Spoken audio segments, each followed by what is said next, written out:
walked in unsure. He walked out smiling like this. That's the power of non-surgical hair fixing. Instant, natural, confidence boosting. Visit your nearest branch. മുടികൊഴിച്ചിൽ നിങ്ങളെ അലട്ടുന്നുണ്ടോ? ഇനി അതുകൊണ്ട് പിന്നോട്ട് പോകണ്ട. വേദനയില്ല, ശസ്ത്രക്രിയയില്ല, ആത്മവിശ്വാസം മാത്രം. 100% സ്വാഭാവികമായി തോന്നുന്ന നോൺ സർജിക്കൽ ഹെയർ ഫിക്സിംഗ് അല്പം മണിക്കൂറുകൾക്കുള്ളിൽ തന്നെ പൂർണ്ണമായൊരു മാറ്റം നിങ്ങൾക്ക് നൽകുന്നു. പ്രതിദിനം സ്വാഭാവികവും ഉറപ്പുമായ മുടിയോടെ പുറത്തേക്കിറങ്ങും. ചിലവിനെക്കുറിച്ച് ഓർത്ത് ആശങ്കയുണ്ടോ? ഇനി ബജാജ് സേവിംഗ് EMI ഓപ്ഷനിലൂടെ എളുപ്പത്തിൽ അടയ്ക്കാം. നിങ്ങളുടെ ബഡ്ജറ്റിൽ ഒതുങ്ങുന്ന ആത്മവിശ്വാസം. ഒരു കൺസൾട്ടേഷൻ മാത്രം മതി പുതിയൊരു ലുക്ക് തുടങ്ങാൻ. ഇനി എന്തിന് കാക്കണം? ഇന്ന് തന്നെ ഹെഡ്സ് ഹെയർ ഫിക്സിംഗിലേക്ക് വിളിച്ച് നിങ്ങളുടെ അപ്പോയിന്റ്മെന്റ് ബുക്ക് ചെയ്യും. Dreaming of longer, fuller, more beautiful hair? Now it's possible, instantly, with hair extensions by Heads. Crafted from 100% natural-looking, premium-quality hair, our extensions blend seamlessly with your own, adding volume, length, and life to your style. Whether you want to enhance your everyday look or glam up for something special, Heads hair extensions make confidence effortless. Heads, because your hair deserves the best. മുടി കൊഴിച്ചിൽ നിങ്ങളെ അലട്ടുന്നുണ്ടോ? ഇനി അതുകൊണ്ട് പിന്നോട്ട് പോകണ്ട. വേദനയില്ല, ശസ്ത്രക്രിയയില്ല, ആത്മവിശ്വാസം മാത്രം. 100% സ്വാഭാവികമായി തോന്നുന്ന നോൺ.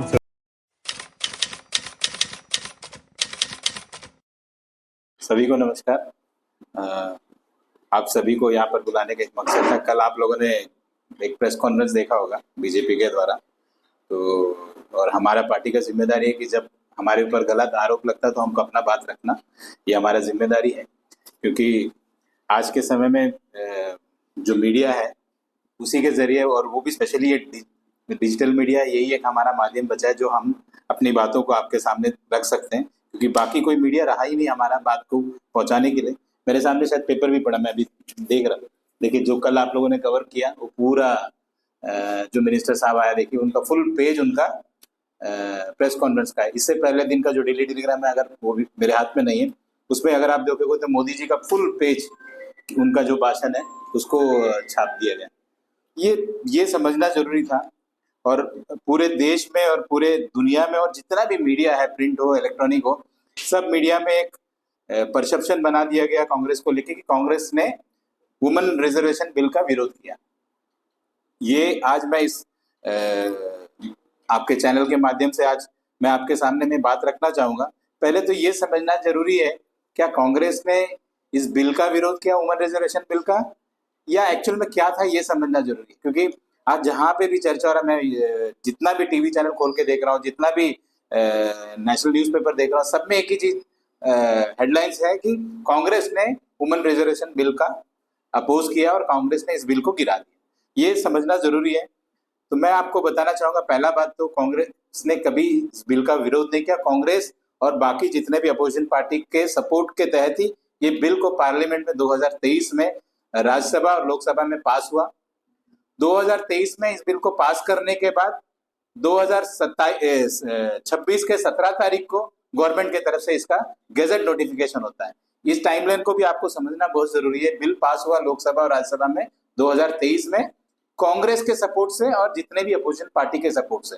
अगर उस वक्त भी इस बिल को अगर अपोज करते तो शायद उस वक्त भी ये बिल नहीं पास होता, बट कांग्रेस ने कभी ऐसा नहीं किया। कांग्रेस हमेशा महिलाओं के साथ खड़ा था और जितने भी बाकी अपोजिशन पार्टी है सभी ने मिलकर इस बिल को पास किया।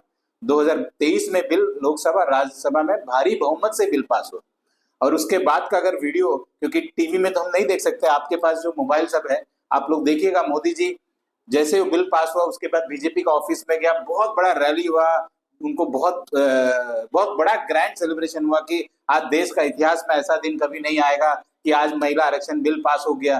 तो उसको बहुत सेलिब्रेट किया और बहुत कोशिश किया कि 2024 में इसको पब्लिसिटी करने के लिए और लोगों से वोट लेने के लिए इस मुद्दे को बना के रख के बहुत कोशिश किया, इसको पॉलिटिसाइज किया, प्रचार किया। तो मुझे लगा कि अभी क्या जरूरत है और ये पूरा हेडलाइंस क्यों बना, इस चीज को आपको समझना जरूरी है कि 2023 का बिल पास होता है, 2023 में उसका गैजेट नोटिफिकेशन आता है 2026 के 17 तारीख को इस महीने का, और ऑल ऑफ सडन पार्लियामेंट में एक सेशन बुलाया जाता है जिसमें ये 3 बिल लाया जाता है, जिसमें सभी लोग को ये बोला, क्योंकि हम लोग को भी नहीं पता, क्योंकि जब तक हम वो बिल नहीं पढ़े थे, जब तक उस बिल को नहीं देखा था, तो हम लोग को भी नहीं समझ आ रहा था। क्योंकि हम लोग महिला कांग्रेस के साथ मिलकर हम लोगों ने एक धरना भी दिया था, तब भी हम लोग को बहुत ज्यादा आइडिया नहीं, तब भी हम लोग को लग रहा था कि कोई महिला बिल कुछ आ रहा। बाद में समझ में आया ये महिला बिल है ही नहीं, ये महिला के नाम पे आड़ पे ये लोग डिलिमिटेशन करवाना चाह रहे थे। तो इस चीज को समझना होगा। और 2023 का बिल को मैं जस्ट आपके सामने में, वो बिल कोई और नहीं लाया ना, बीजेपी पार्टी लाया, सबको पता है। बीजेपी पार्टी ने उस बिल में क्या लिखा था कि हम महिला आरक्षण बिल ला रहे हैं, और ये बिल को पास भी हो गया। बिल में क्या लिखा था कि 2026 में जनगणना होगा, सेंसस होगा, उसके बाद डिलिमिटेशन होगा, उसके बाद रिजर्वेशन होगा।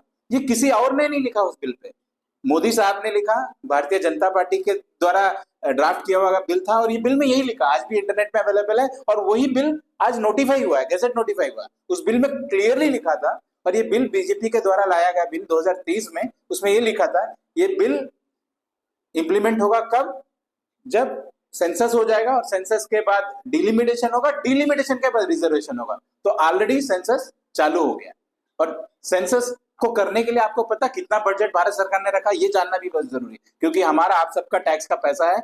12,000 करोड़ इस सेंसस को करने के लिए भारत सरकार ने बजट में रखा। 12,000 करोड़ से सेंसस हो रहा है, और ऑलरेडी सेंसस शुरू हो गया, आपको पता है अंडमान में भी सेंसस चल रहा है।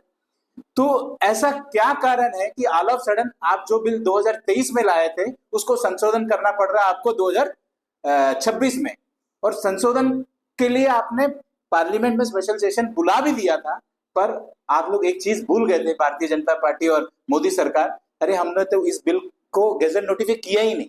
तो रातों रात, ऑल ऑफ सडन रात को आपने, क्योंकि किसी भी चीज को अमेंड करना है तो उसको पहले अमल में लाना, तभी तो आप अमेंड कर सकते हो। तो बीजेपी के मतलब मुझे समझ ही नहीं आ रहा क्या देश में लोग इतना बेवकूफ हो गए होंगे, ऐसा तो नहीं होगा, सबको इस चीज पता है। आप एक बिल का अमेंडमेंट के लिए आप बिल पेश कर रहे हो, तो पहले तो बिल को गैजेट नोटिफाई होना है, लेकिन गैजेट नोटिफाई 2023 से 2026 के अप्रैल 17 तारीख नहीं हुआ था। लेकिन 17 तारीख के रात को एक 4 लाइन का, खाली ऐसा भी नहीं बहुत, एक 4 लाइन का गैजेट नोटिफिकेशन आता है, जिसमें ये लिखा जाता है कि आज से ये बिल लागू हो रहा है, और ये विद इफेक्ट। तो आज जहां पूरा देश में ढिंडोरा पीटा जा रहा है कि वुमेन रिजर्वेशन बिल को कांग्रेस पार्टी ने गिरा दिया, ये सरासर झूठ है, और लोगों को के अंदर एक भ्रम फैलाने का काम, और जहां पे स्पेशली तमिलनाडु और बंगाल में जहां चुनाव चल रहा है, उनको, उन लोगों वोटर्स को मतलब मैनिपुलेट करने के लिए कहीं ना कहीं पूरा प्लानिंग के तहत किया गया, क्योंकि ये पूरा चीज ये ऑलरेडी सब कुछ प्लान था। मेरा सिंपल सा सवाल है, 5 राज्यों में चुनाव था, अगर आपको ये बिल लाना था, ये तीन बिल लाना था और स्पेशल सेशन करना था, तो आप 5 राज्यों को चुनाव से पहले क्यों नहीं किया? और खासकर आपको समझना होगा, जैसे ही असम का चुनाव कंप्लीट हो गया था, असम में चुनाव था, जैसे ही असम का चुनाव कंप्लीट हुआ और पांडिचेरी का चुनाव कंप्लीट हुआ, केरल का चुनाव, क्योंकि असम में आपको पता है हेमंत शर्मा जी और बीजेपी का पूरा मशीनरी वहां लगा था, ये पूरा बीजेपी के लोग असम के चुनाव में प्रचार में थे वहां पे।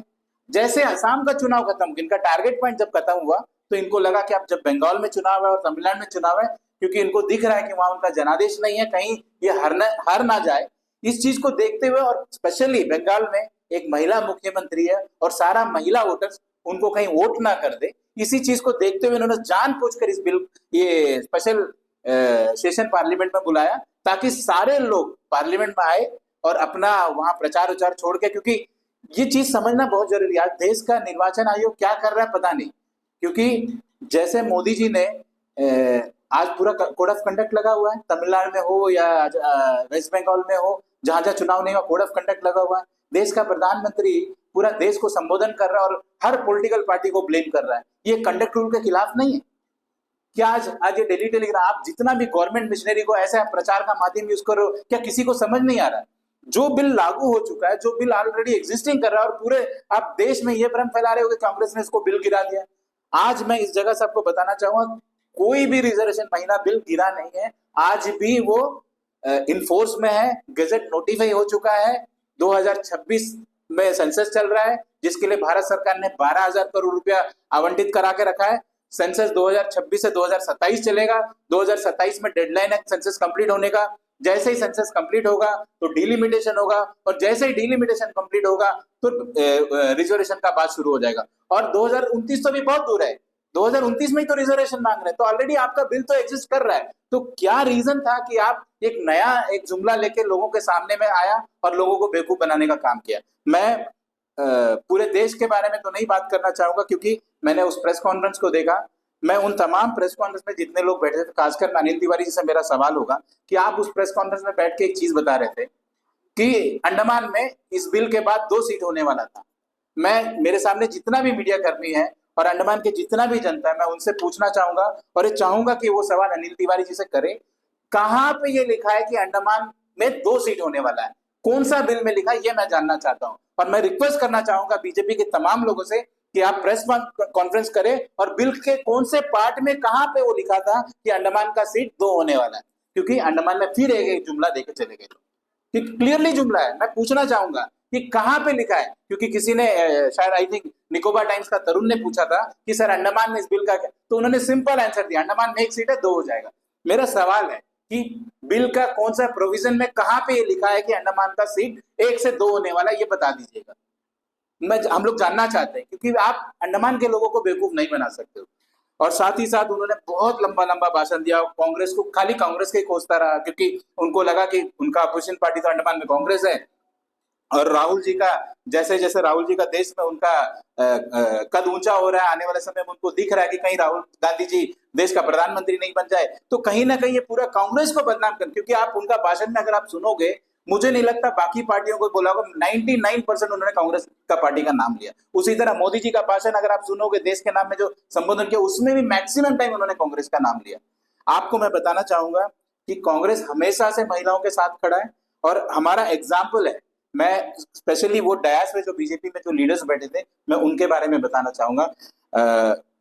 उसमें हमारे प्रदेश के महिला उपाध्यक्ष शीला सिंह जी बैठी थी। मैं आपको बताना चाहूंगा, आज शीला सिंह जी का जो पहचान है, जो एक पॉपुलैरिटी है, जो एक पब्लिकली वो फिगर बन गई, कहां से बना, ये आपको समझना जरूरी है। कांग्रेस ने जो 33% का जो रिजर्वेशन बिल लाया था ना, जो राजीव गांधी जी का जो सपना था, और नरसिम्हा जी हमारा जो प्राइम मिनिस्टर थे, इस बिल को जो पास करके जब इंप्लीमेंट हुआ, उस वजह से आज उस डैश में जो लेडीज बैठे थे, जिसमें एक शीला सिंह जी थी, जो आज म्युनिसिपल का चेयरमैन बनी, म्युनिसिपल काउंसिल का इलेक्शन खड़ा होकर जीती। कहां से? वो महिला रिजर्वेशन अगर वो नहीं मिला होता, कांग्रेस पार्टी अगर वो बिल नहीं लाया होता, तो क्या आज वो महिला वहां पे दिखती? ये समझना आपको जरूरी है। आज हम लोग बहुत खुश है, बहुत प्राउड फील करते हैं कि आज हमारे अंडमान निकोबार में, भले वो कांग्रेस पार्टी हो या बीजेपी में, ऐसे लीडर्स हैं। मैं नाम लेके बोलना चाहूंगा, शीला सिंह जैसे लीडर है, हमारे कांग्रेस पार्टी में भी बहुत अच्छे अच्छे लीडर है, रत्ना मैडम हो या पुष्पांजलि मैडम हो या शांता लक्ष्मण सिंह जी हो, जुबेदा जी हो या मरियम, हमारे कांग्रेस पार्टी में बहुत सारे लीडर है, और बीजेपी में भी हम इस चीज को अप्रिशिएट करते हैं और इस बड़ा प्राउड से बोलते हैं कि अगर कांग्रेस पार्टी वो 33% रिजर्वेशन का बिल लाया नहीं होता लोकल बॉडी इलेक्शन या म्युनिसिपल इलेक्शन में, तो आज ये जितने महिला हम नाम आपके सामने में रख रहे हैं, ये शायद नहीं होते।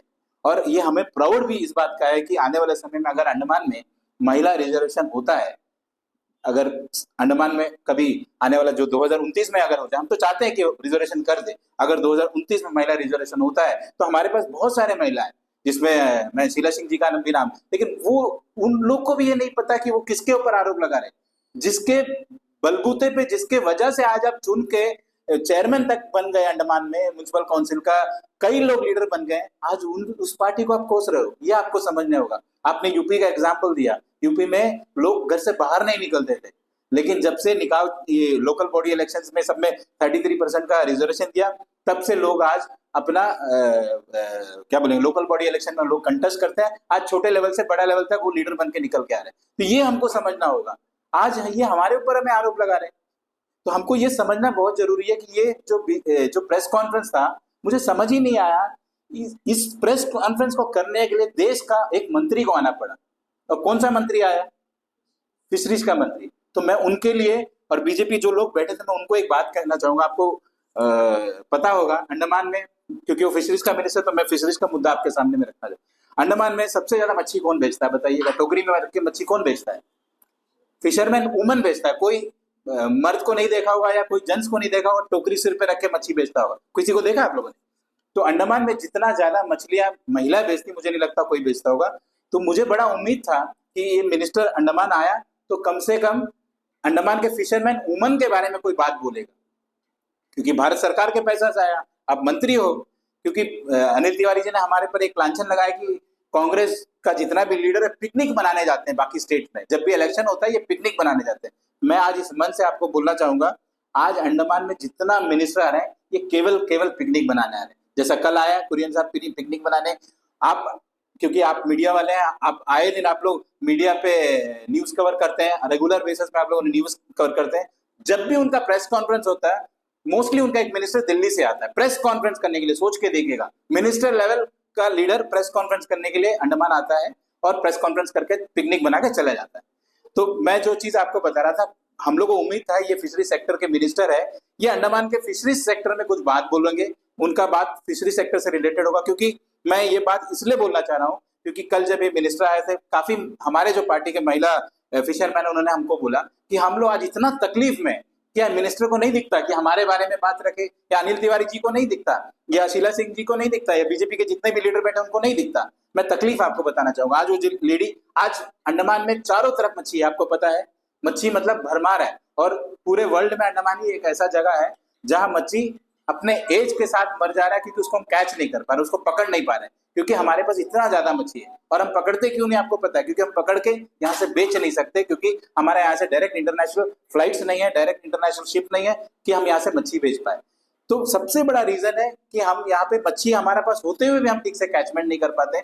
दूसरा जो मैंने रेट का बोला, जो लेडी टोकरी पे मच्छी रख के बेचती है वो मच्छी खुद महंगा खरीदती है, वो महंगा खरीदती है तभी हमको महंगा वो बेचना पड़ता है, और महंगा हम लोग खरीदते हैं। वो महंगा क्यों खरीदती है आपको जानना पड़ेगा, क्योंकि वो जिनसे मच्छी खरीदते हैं, जो बोट वाला है वो बोट पे आइस लेके जाता है, और बोट पे जो आइस लेके जाता है उसका आइस फैक्ट्री है, और आइस फैक्ट्री में जो आइस बनता है, अगर आप अंडमान में आई थिंक 3 या 4 ही आइस फैक्ट्री है पूरे एंटायर अंडमान निकोबार में। मैं चाहूंगा कि आप लोग एक स्टोरी जरूर उनके ऊपर भी करें।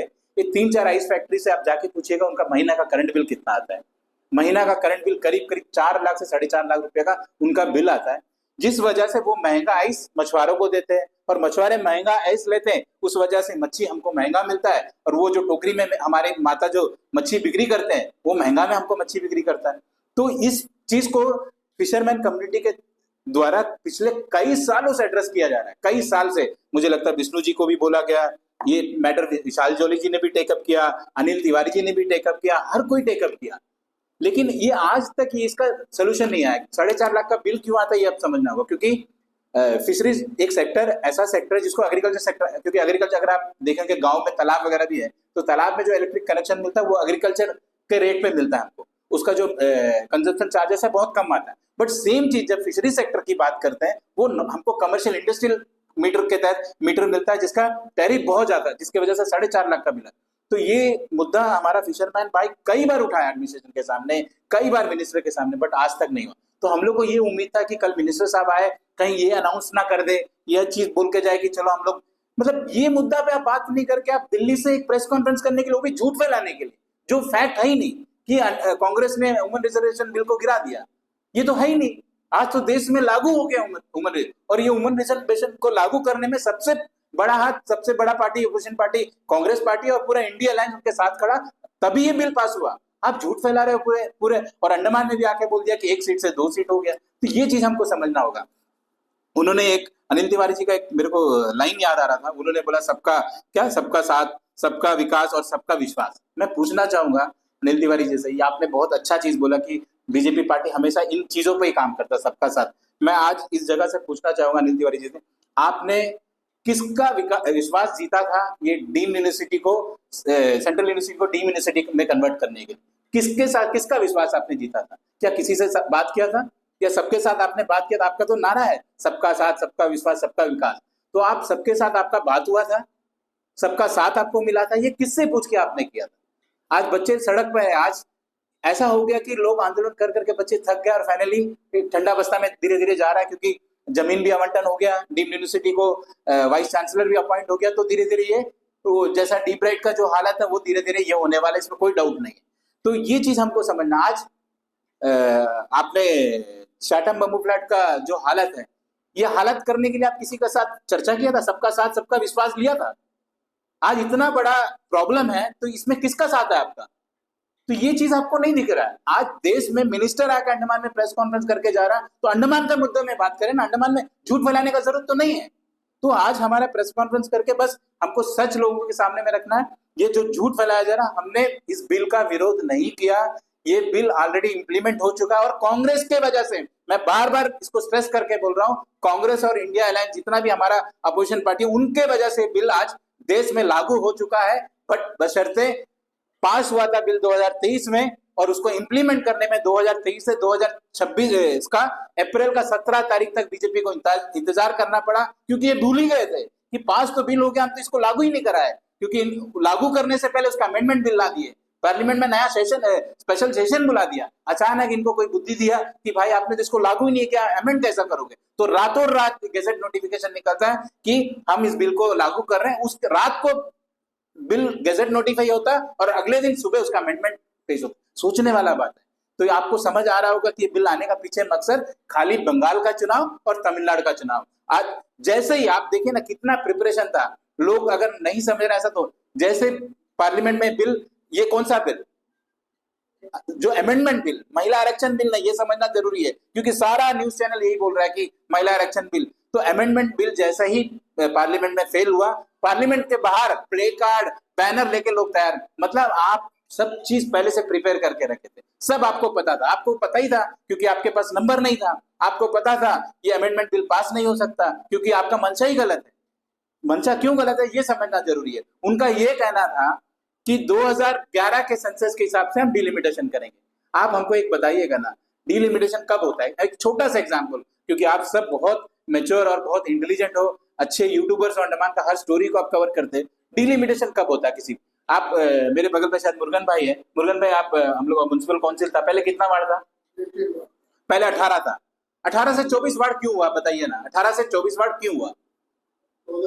18 से 24 वार्ड इसलिए हुआ, जब वहां का एरिया का पॉपुलेशन बढ़ने लगा तो उस एरिया को बड़ा करके वार्ड बड़ा करा।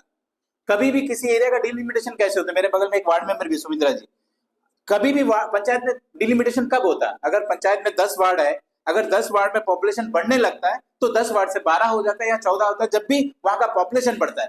पर ये क्या कारण है कि 2011 का सेंसस को मान के आप डिलिमिटेशन करेंगे? क्यों नया सेंसस नहीं होना चाहिए? 2011 से 2026 मतलब 16 साल, आप 16 साल पुराना पॉपुलेशन के रेशियो के हिसाब से डिलिमिटेशन करोगे। 2016 का सेंसस को आप नहीं मानी, मतलब 2026 में आप सेंसस नहीं कराओगे, समझ नहीं आया हम लोग को। आज आप बोल रहे हो कि 2011 के सेंसस के हिसाब से आप डिलिमिटेशन करोगे और कितना 250 एमपी कुछ बढ़ने वाला है। तो मेरा ये बोलना, अगर आप 2011 के हिसाब से डिलिमिटेशन करोगे 250 एमपी बढ़ेगा, अगर आप 2026 का सेंसस आएगा तो पॉपुलेशन और बढ़ गया होगा, तो ये 250 से क्या पता 350 हो जाएगा, तो महिला को तो और ज्यादा सीट मिल सकता है। आज आप जो 33% रिजर्वेशन दे रहा है 2011 के हिसाब से डिलिमिटेशन करके, अगर ये 2026 के हिसाब से पॉपुलेशन का सेंसस के हिसाब से होगा, तो आप जितना आज बोल रहे हो उससे ज्यादा मिलेगा, और लेडीज को ज्यादा चांस मिलेगा एमपी इलेक्शन में कंटेस्ट करने के लिए, असेंबली इलेक्शन में कंटेस्ट करने के लिए। तो आप एक तरह से उनके साथ तो धोखा ही कर रहे हो ना, 2011 के सेंसस को अगर फॉलो करें। और ये सब छोड़ दीजिए, क्योंकि ये सारा चीज तो हमको समझ में आ रहा है, सारा चीज जुमला था। हमारा एक ही सवाल है, अगर आपका मंशा क्लियर होता, आप इस बिल को लाना चाहते थे, तो आप क्यों मौजूदा जो नंबर है हमारा 543, उस नंबर में 33% देने में आपको क्या प्रॉब्लम है, ये हम जानना चाहते हैं। हम किसी से जवाब नहीं मांगते, इस मंच से खाली मैं अनिल तिवारी जैसे और उस दयास में जितना लोग बैठे थे उनसे एक ही सवाल पूछना चाहते हैं कि आज मौजूदा जो पार्लियामेंट में जो स्ट्रेंथ है, उस स्ट्रेंथ में पार्लियामेंट में 33% देने में क्या प्रॉब्लम है, इसका जवाब हमको चाहिए। अगर आप हम लोग को सेटिस्फैक्टरी जवाब देते हैं तो ठीक है, नहीं तो ऐसे भी पूरा देश में तो आंदोलन सारा पार्टी कर ही रहा है, हम लोग भी करेंगे, क्योंकि आप लोगों को बहकाने के लिए तो प्रेस कॉन्फ्रेंस कर दिए। साथ ही साथ ही जवाब दीजिए ना, क्या रीजन था? क्योंकि मैंने देखा बहुत सारे लोगों ने सवाल भी पूछा, जवाब नहीं था। 543 में रिजर्वेशन करने में क्या प्रॉब्लम है? और मैं ये भी साथ ही साथ पूछना चाहूंगा अनिल तिवारी जी, क्या आप अपना पद से रिजाइन करेंगे? अगर वाकई में आप महिला हितैषी बनने का बात कर रहे हो, आप इतना बड़ा प्रेस कॉन्फ्रेंस ऑर्गेनाइज कर रहे हैं, आप दे दीजिए। शीला सिंह को आप वाइस प्रेसिडेंट क्यों बनाया? आप महिला प्रेसिडेंट बनाए, देश हमारा प्रदेश का प्रेसिडेंट बना दीजिए ना। आप महिला प्रेसिडेंट बनाए, उसको वाइस प्रेसिडेंट बनाने का क्या रीजन है? अगर वाकई में बीजेपी पार्टी इतना बड़ा बात बोल रहा है कि हम लोग महिला का अपलिफ्टमेंट के लिए बात कर रहे हैं, वुमेन रिजर्वेशन का बात कर रहे हैं, और बाकी सारे पार्टी इनका खिलाफ है, मैं इस मन से बोला, क्योंकि क्या पता आगे जाके महिला रिजर्वेशन हो जाए अंडमान में और एमपी, और पूरा आज ऐसे भी मार्केट में, अंडमान के मार्केट में चर्चा है कि अगर महिला रिजर्वेशन होता है तो शायद बीजेपी से शीला सिंह जी बीजेपी का कैंडिडेट होगा। तो मैं आज अनिल तिवारी से पूछना चाहूंगा, आप तुरंत रिजाइन करिए और शीला सिंह जी को पार्टी का प्रेसिडेंट बना दीजिए, ताकि उनको अभी से चांस मिल जाए काम करने के लिए पूरा प्रदेश में। यह हो पाएगा? नहीं हो पाएगा ना, आप नहीं करोगे। लेकिन बोलने के लिए आप बहुत बड़ा बड़ा बात बोलते हो, आरोप लगा देते हो, ये पॉसिबल ही नहीं है। अगर आपके अंदर मंशा होता, और मैं आपको एक एग्जांपल बताना चाहूंगा, आपको याद होगा आज से कुछ साल पहले हमारा अंडमान में एक डिपार्टमेंट होता था, सोशल वेलफेयर डिपार्टमेंट, जहां पे हमारा ये चेयरपर्सन हुआ करती थी, आपको याद है? हमारा कांग्रेस से शांता लक्ष्मण सिंह कई साल थी, उसके बाद रत्ना कन्नन मैडम थी, और आखिरी में एक मैडम थी जो गिरीश अरोरा जी, पूनम अरोरा जी। उसके बाद वो डिपार्टमेंट क्या हुआ, वो डिपार्टमेंट क्या काम करता, पूरा अंडमान के लोगों को पता था। महिलाओं का जितना भी इश्यूज था उस डिपार्टमेंट में लोग जाते थे, उस पर बात करते थे, समाधान होता था। आज वो डिपार्टमेंट कहाँ है? आज वो डिपार्टमेंट कहाँ है? किसने बंद किया उस डिपार्टमेंट को? इसका जवाब देंगे? हम तो चाहते हैं आप इसका जवाब दीजिए। आज अगर वो डिपार्टमेंट होता है, एक महिला वहां बैठे, आज बताइए महिला को एड्रेस करने के लिए कौन सा डिपार्टमेंट, कौन सा सेल है अंडमान में जहाँ पे कोई ऑफिस खुला, जहाँ पे लोग जाके अपना प्रॉब्लम सॉल्व बता पाए? हमारा पार्टी में दिन में कम से 10 से 15-20 महिला आती, रो अपना कुछ ना कुछ इश्यू बताती। लेकिन यही चीज जब वो डिपार्टमेंट हुआ करता था, जब उसमें चेयरपर्सन होते थे, तो लोग बैठ के अपना प्रॉब्लम बताते थे कि बहुत सारा प्रॉब्लम है जो एक महिला के साथ ही शेयर कर सकती थी। पर आज कहाँ है? आपने उस डिपार्टमेंट को ही बंद कर दिया, और आप बात कर रहे हो महिला के साथ आप खड़े हो, आपका पार्टी महिला के साथ खड़ा है। ये आपको समझना होगा कि कौन सा पार्टी महिला के साथ खड़ा है, कौन सा पार्टी महिला के साथ नहीं खड़ा है, ये पूरा दुनिया को पता है। इसमें किसी चीज को छुपाने का जरूरत नहीं है। आज मोदी जी ने देश को संबोधन किया, जैसे ये बिल का, क्योंकि आपको इलेक्शन में प्रचार करना है, बंगाल में इलेक्शन है और तमिलनाडु में। मेरा एक सिंपल सा सवाल है, आप इतना महिला हितैषी की हम लोग बात कर रहे हैं, वुमेन रिजर्वेशन जो भी, आज ईरान में इतना बड़ा हमला हुआ, एक स्कूल पे इतना बड़ा हमला हुआ, और स्कूल पे सारे खाली लड़की बच्चे थे जिनका क्या आप आज तो आपको हम लोग सब विश्वगुरु बोल रहे हैं, क्या हमारा इतना फर्ज नहीं बनता था कि हम उस चीज को कंडम करें? इतना मतलब पूरे वर्ल्ड ने उसको कंडम किया, क्या हम उसको कंडम नहीं कर सकते थे? हमने नहीं किया। आप तो विश्वगुरु है। आज असम में हमारी असम की महिलाओं को नंगा करके घुमाया जा रहा है। बीजेपी ने कभी प्रेस कॉन्फ्रेंस किया? किसी नेता ने आके मंच के सामने में बोला? देश का प्रधानमंत्री बोला। आखिर में देश का प्रधानमंत्री को बोलना पड़ा जब हमारा चीफ जस्टिस ऑफ इंडिया ने उस चीज को पॉइंट आउट किया, तब जाके उन्होंने मुंह खोला। इससे पहले कभी नहीं बोला। आज हाथरस का बात कर ले, बिल्किस बानो का बात कर ले, कभी आपका मुंह नहीं खोला। आप महिला के साथ कहां खड़ा है? आज आपका 16 राज्य में आपका सरकार है, बीजेपी का चीफ मिनिस्टर, 5 राज्य में आप एनडीए के साथ मिलकर, टोटल 21 राज्य में आपका सरकार है। कितना महिला चीफ मिनिस्टर दिया बताइएगा ना। आप महिला हितैषी हो, आप महिला के साथ तो खड़े हो, कांग्रेस तो आपका खिलाफ, महिला का खिलाफ आप बोल रहे हो ना। आप कितने स्टेट में चीफ मिनिस्टर दिया बताइएगा ना। एक स्टेट, पूरा 21 स्टेट में एक स्टेट दिल्ली में आपने महिला चीफ मिनिस्टर बनाया। क्यों नहीं बनाया आपने बाकी स्टेट में? वाकई में आप महिला के सपोर्टर हो और आप उनका सपोर्ट में हो, महिला का अपलिफ्टमेंट करना चाह रहे हो, क्यों नहीं किया आपने? ये बोलने से नहीं होगा, पूरा इतिहास आप जाइएगा। और ये जो मैं बोला ना, आज हमारा जो लीडर्स अंडमान में महिला, जो आज हम लोग फ्यूचर में अगर ये मान के चले, अगर वुमेन रिजर्वेशन बिल आ रहा है और अंडमान का सीट रिजर्व हो रहा है, जो भी पार्टी में, हमारा पार्टी कांग्रेस पार्टी हो या बीजेपी में, जो लीडर्स आज निकल के आया, वो कांग्रेस पार्टी का जो 33% था उसके वजह से निकल के आया। अगर आज वो नहीं होता तो ये लीडर्स हमको देखने को नहीं मिलता। तो ये तो हम तो गर्व के साथ बोल रहे हैं कि हमने अंडमान में भी वो महिला लीडर को, कांग्रेस पार्टी का विजन की वजह से आज हमको इतना लीडर्स देखने को मिल रहा है। पर आपने क्या किया? आपने तो कुछ नहीं किया। हमने देश का पहला वुमेन प्राइम मिनिस्टर दिया इंदिरा गांधी जी, हमने प्रेसिडेंट ऑफ इंडिया दिया, हमने स्पीकर दिया, हमने बहुत सारा पोस्ट में कांग्रेस ने महिला को सामने खड़ा किया। पर आपने क्या किया? आपने तो कभी कुछ नहीं किया। तो ये चीज आपको समझना होगा, और ये जो झूठ फैलाने का काम बंद करें बीजेपी, और काम का बात करें। आप बुलाइएगा ना, मिनिस्टर को बुलाइए, प्रेस कॉन्फ्रेंस करिए। जिस डिपार्टमेंट का मिनिस्टर आ रहा है, कम से कम उस आया है ना, हमारे पैसे से है ना, टैक्स का पैसा से, कम फिशरी सेक्टर का 2 बात करके तो चले जाते। मैंने जो आज मुद्दा आपके सामने में रखा, जो आज फिशरमैन सबसे ज्यादा सफर करे, आज हमारे पास डीजल का सब्सिडी नहीं है, आज हमारे पास मच्छी पकड़ने का, जो मच्छी हम मेलैंड बेच रहे थे पहले, हमारे पास ट्रांसपोर्टेशन सब्सिडी हुआ करता था, आज वो खत्म हो गया। आज हमारा जो करंट बिल का जो टैरिफ है, आज वो इंडस्ट्रियल रेट में हम पैसा दे रहे हैं। ये सारी चीज को एड्रेस करिए ना। आपके पास तो जादुई बटन है मोदी जी के पास और अमित शाह। रात को बटन दबाता, सुबह नोटबंदी हो जाता, रात को बटन दबाता, अंडमान का नाम चेंज हो जाता, रात को बटन दबाता, नील हैवलॉक का नाम चेंज।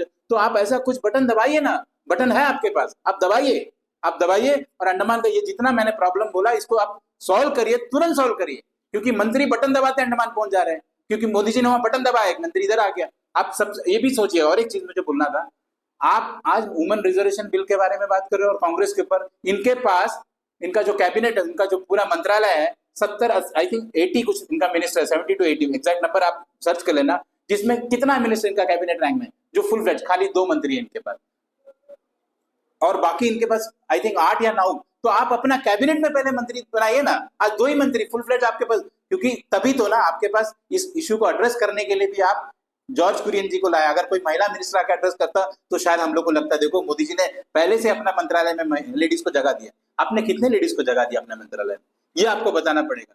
इतिहास गवाह है, सबसे कम रिप्रेजेंटेशन, ये अभी जो 2024 का जो गवर्नमेंट बना है, सबसे वुमन कम रिप्रेजेंटेशन मिनिस्टर्स इसी गवर्नमेंट में है, ये आप सर्च कर लीजिएगा ना। तो ये बेसिक चीज था, आगे बहुत मौका मिलेगा, बहुत सारा बात है आप लोगों के सामने में रखने के लिए।